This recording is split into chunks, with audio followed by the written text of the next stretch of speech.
Olá, nessa aula nós vamos falar sobre o rugby. A ideia era a gente falar sobre o futebol americano, mas o futebol americano ele tem sua origem a partir do rugby, e o rugby ele tem uma história maior por trás. Então, para a gente entender o futebol americano, a gente tem que falar sobre o rugby. Então, eu dividi em duas aulas. Essa é a primeira aula sobre o rugby e a próxima aula sobre o futebol americano.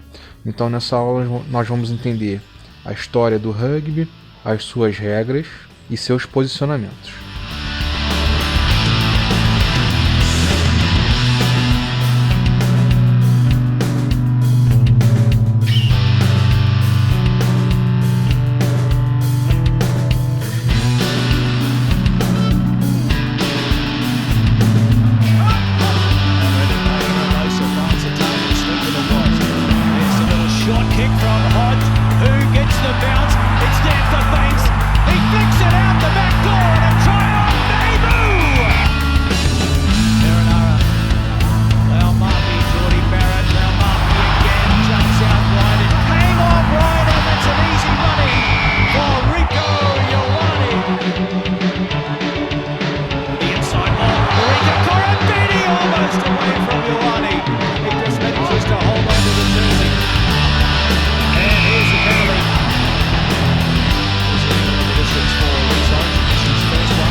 Então existem duas teorias sobre a história do rugby. Uma é que foi iniciado pelos romanos na antiguidade, né? Eles jogavam algo semelhante, passando a bola com a mão e tentando chegar até um certo ponto, e na Itália em 1580. Porém, mesmo com essas duas histórias, o fato que é aceito é o de um aluno chamado William Webb Ellis, que em uma partida de futebol ele saiu correndo com a bola no braço, chegou do outro lado, né, nesse futebol que a gente conhece tradicionalmente, ou seja, é uma infração que ele cometeu de propósito. Isso aconteceu em uma escola na Inglaterra chamada Rugby School, e as pessoas gostaram do que aconteceu, né? O fato de ele sair com a bola embaixo do braço até outro ponto, as pessoas gostaram, e isso virou um jogo dessa escola. Então, esse jogo acontecia durante as aulas de educação física, começou a ser mais frequente e outras escolas começaram a adotar também nas suas aulas de educação física. Porém, mesmo essas escolas adotando esse jogo, né, essa ideia, cada escola fazia com uma regra diferente. É o que a gente faz, por exemplo, com o queimado. O queimado, cada um joga a sua maneira na escola ou na rua, e o rugby, a ideia desse jogo na época era a mesma coisa. Então, para padronizar esse jogo, esses alunos da Rugby School fizeram uma regulamentação das regras. Então, eles fizeram essas regras bonitinhas e mostraram para as outras escolas que também adotavam esse jogo como parte das aulas de educação física. E assim começou a competição entre escolas, entre regiões na Inglaterra. Então, como pode já ter percebido, o nome rugby ele vem por conta da sua origem desse jogo na escola. Então, como o nome da escola era Rugby School e quem regulamentou essas regras foram os próprios alunos da Rugby School, então o jogo acabou sendo rugby. A primeira competição entre países aconteceu em 1871 entre Inglaterra e Escócia, e a partir daí começou um grande crescimento do esporte no mundo inteiro, principalmente por conta da criação da Rugby Football Union, que mais tarde passou a ser International Rugby Board. E aí, hoje, existem duas variações do rugby. Um é o rugby de 7 e o mais comum, o rugby de 15, onde esses números, cada um deles representa um número de jogadores em campo. Então, algumas de suas diferenças está no tempo de jogo. No rugby de 15, por exemplo, são 2 tempos de 40 minutos. E no rugby de 7 são 2 tempos de 7 minutos. E no jogo final você tem 10 minutos. Já as demais regras que a gente vai falar agora, elas são meio que iguais, tanto para o rugby de 15 quanto para o rugby de 7. Então vamos começar falando sobre o campo de jogo. Esse que é um campo bem grande, então ele não pode ser maior do que 100 metros de lado e nem maior do que 70 metros de fundo, então seria um campo de 100 por 70. Existem campos que variam, pode ser um pouquinho menores, tá? Mas esse é o padrão. Você tem ali a linha do gol, que são as duas últimas linhas em que os jogadores devem ultrapassar. O que isso quer dizer? Isso quer dizer que o objetivo do jogo é você correr com a bola até passar dessa linha e encostar a bola no chão. E aí, mais para o interior, você tem as linhas de 22 metros e as linhas dos 10 metros, além da linha do meio de campo. Então, como que se chega nesse objetivo de fazer a pontuação? O rugby permite que você corra livremente com a bola na mão, então você pega a bola, bota embaixo do braço e pode correr livremente até que alguém te impeça de poder progredir. Os passes só podem ser feitos com as mãos para trás ou para os lados, nunca para frente. Mas se você quiser fazer um passe para frente, você tem que dar um chute na bola. E a partir disso a gente tem várias maneiras de se pontuar. O primeiro dele, e o que dá mais pontos, é o try. O try, então, é simplesmente você passar da linha de gol correndo e encostar a bola no chão. Esse try vale 5 pontos.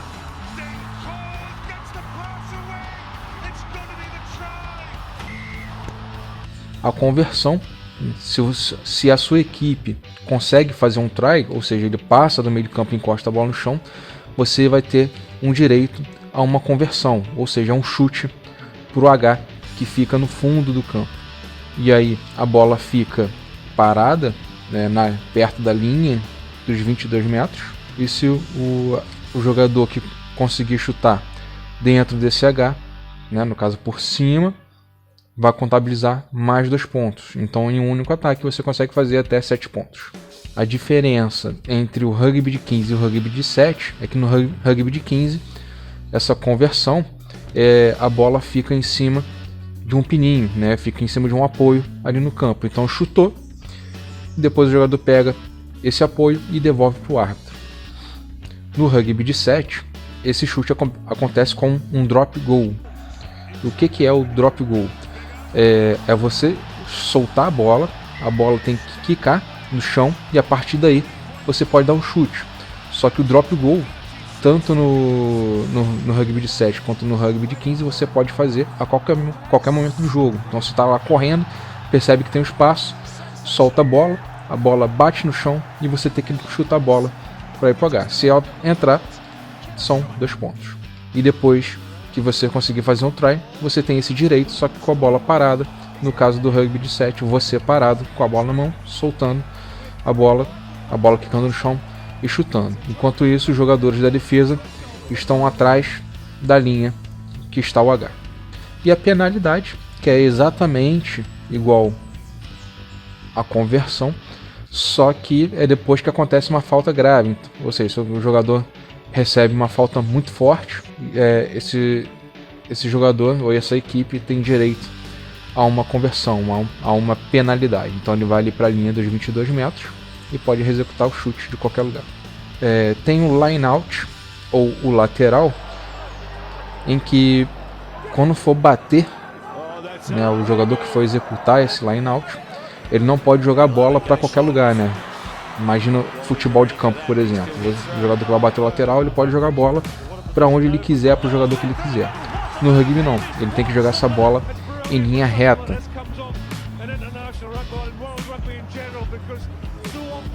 E diante dessa linha imaginária, tem uma fila de um lado dos jogadores de uma equipe, uma fila do outro dos jogadores da outra equipe.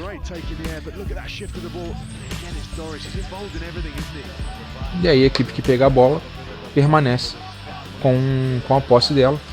E claro, a partir disso aí você tem várias formas de poder conseguir pegar essa bola, desde levantando os jogadores da sua própria equipe para pegar a bola no mais alto possível, até você fingindo que vai jogar a bola numa distância e tem um jogador que está mais próximo que consegue pegar essa bola, enganando a outra equipe. Então só quem assiste mesmo que consegue ter uma noção do que pode acontecer nesse momento. E o scrum, que é uma falta leve, então é uma forma de reinício. Sempre que essa falta leve acontece, a equipe que não cometeu a falta, ela coloca a bola ali no túnel e ela pode tentar reaver a posse dessa bola.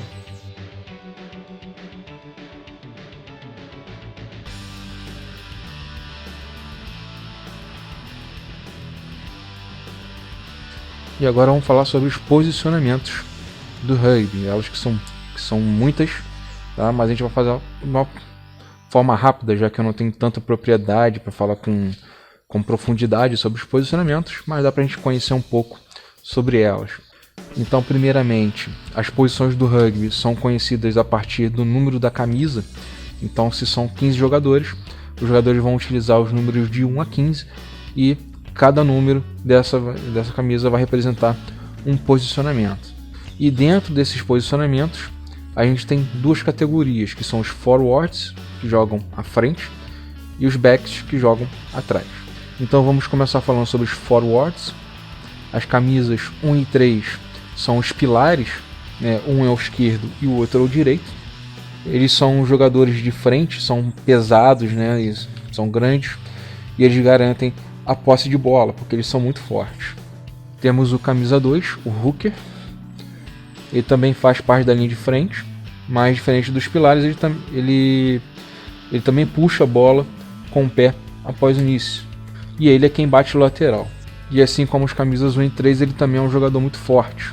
Os camisas 4 e 5 são segunda linha. Então eles são jogadores que têm que ter duas características. Além de ser fortes, eles também têm que ser rápidos. Então eles basicamente tentam pegar a bola e geralmente eles são levantados pelos pilares para poder pegar essa bola no alto. Os camisas 6 e 7, que são os asas, eles são responsáveis por proteger o time, então eles sempre usam os tackles, né? O que são os tackles? Os tackles são os agarrões nos jogadores adversários. Então esses agarrões eles não podem acontecer do ombro para cima por conta da proteção, né, dos jogadores. Então eles têm que acontecer do ombro para baixo. Então eles literalmente seguram os jogadores para impedir que ou eles peguem a bola ou eles consigam se movimentar livremente. Lembrando que isso só pode acontecer com os jogadores que possuem a bola.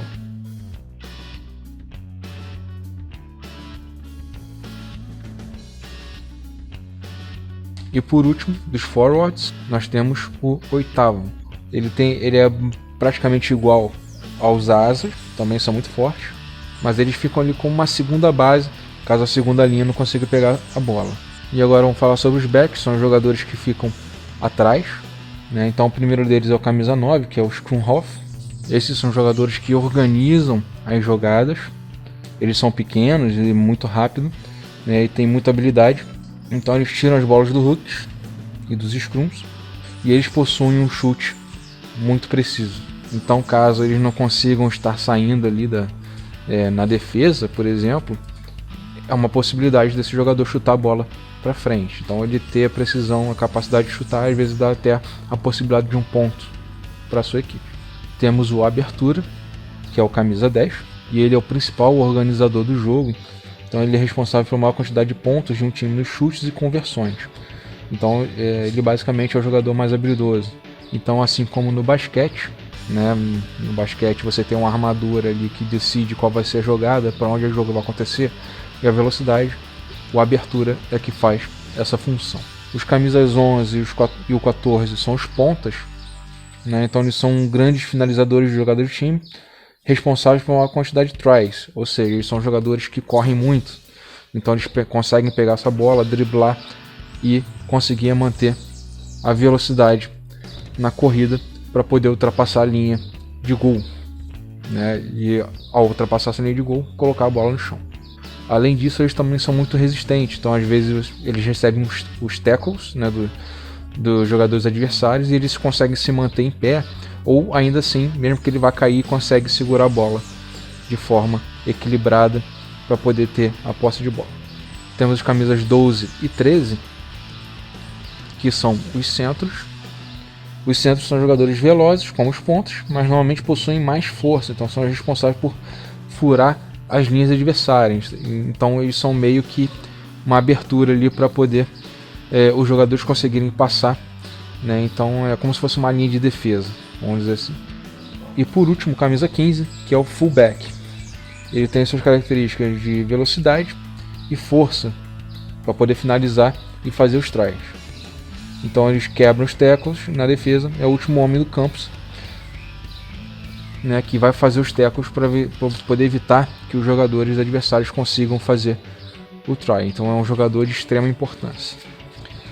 Bem, então é isso, foi uma introdução aí do rugby, também uma introdução do futebol americano. Se a gente conseguir entender o rugby, a gente vai conseguir entender o futebol americano, que tem muitas semelhanças, obviamente, mas também são jogos completamente diferentes, né? Já que o futebol americano ele é feito por pequenas jogadas, então é um jogo mais estratégico. O rugby ele é um jogo mais corrido, por isso você requer mais habilidade de velocidade e de força, né? Mesmo que a bola caia, o jogo está seguindo. No futebol americano não, só, né? Até o momento que a pessoa pega a bola, o jogo para e recomeça a criação estratégica. Então é isso. Valeu.